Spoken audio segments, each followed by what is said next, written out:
Buat kalian yang masih mau bajak, terserah. See you next press con. Saya minta maaf.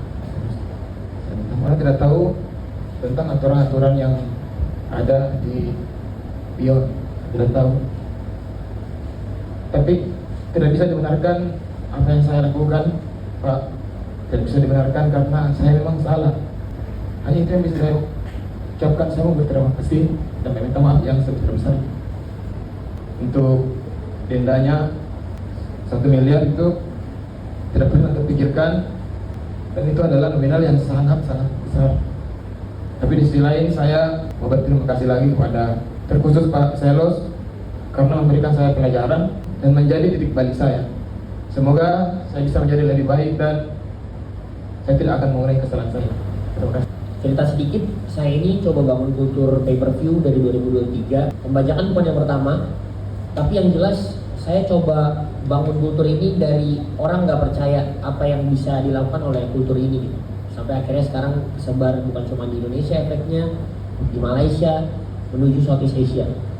Mohon maaf saya terima, tapi apa yang dilakukan Mas Bambang itu, saya nggak tahu motifnya apa, tapi itu pembunuh industri. Kalau ada toleransi sedikit pun ke pelaku-pelaku kayak Mas Bambang, mati industrinya. Mas Bambang nih followernya 500.000 Mas, jadi harus paham dong apa yang Mas Bambang lakukan gitu. Saya kalau bukan karena kesepakatan tim, saya nggak mau terima itu tadinya. Makasih sama video. Kalau saya zero toleransi saya sama pembajakan. Orang pembajak-pembajak lainnya, gue cuma mau ngasih tahu, nggak akan ada Bambang mau saja lainnya. Yang mediasi diterima nggak akan ada. Saya yakin diusut sampai habis. Cuman satu lawannya pembajakan, zero tolerance. Selama toleransi tentang pembajakan itu terus ada, ya udah. Oh pembajakan nggak akan habis, pembajakan nggak ada. Saya perangin, saya nggak pandang bulu. Dan saya harap kalian siap. Kalau kalian mau bajak, bukan saya bilang kalian terserah bajak brand lain, IP lain. Ketika saya mati, kultur yang saya bangun ini akan hidup terus. Akan banyak pemilik IP lain yang akan bisa menikmati kultur yang sudah dibangun. Tapi kalau kita mentoleransi kehadiran orang-orang kayak Mas Bambang yang ngebajak, apapun motifnya, mohon maaf Mas Bambang, saya hargai Mas Bambang mau belajar, saya hargai itikat baiknya, saya hargai apa yang Mas Bambang harapkan. Tapi saya zero tolerance. Saya bukan soal pemilik IP aja, saya emang jijik yang pembajakan gitu. Simple, pembunuh industri. Jadi harapan saya cuma satu, mungkin untuk kementerian, penegak hukum harus lebih serius lagi kalau misalkan negara kita mau maju. Negara yang maju adalah negara yang ekonominya terbangun, negara yang punya daya beli, negara yang ekonominya muter. Jadi kalau kita punya toleransi sama seperti pembajak-pembajak lain, akan susah negara kita maju. Karena video sebagai platform streaming, tentunya kita bukan hanya menghadirkan konten-konten yang berkualitas. Kita harus menjaga bahwa konten yang kita deliver atau kita sampaikan ke penonton adalah yang legal.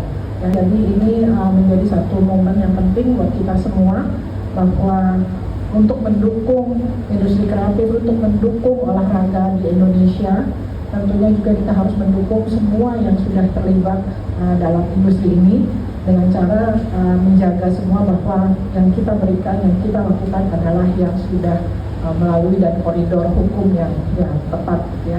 Jadi mudah-mudahan ini adalah pelajaran pertama buat semua siapapun yang masih mau melakukan hal yang tidak legal untuk stop, berhenti karena efeknya sangat-sangat besar.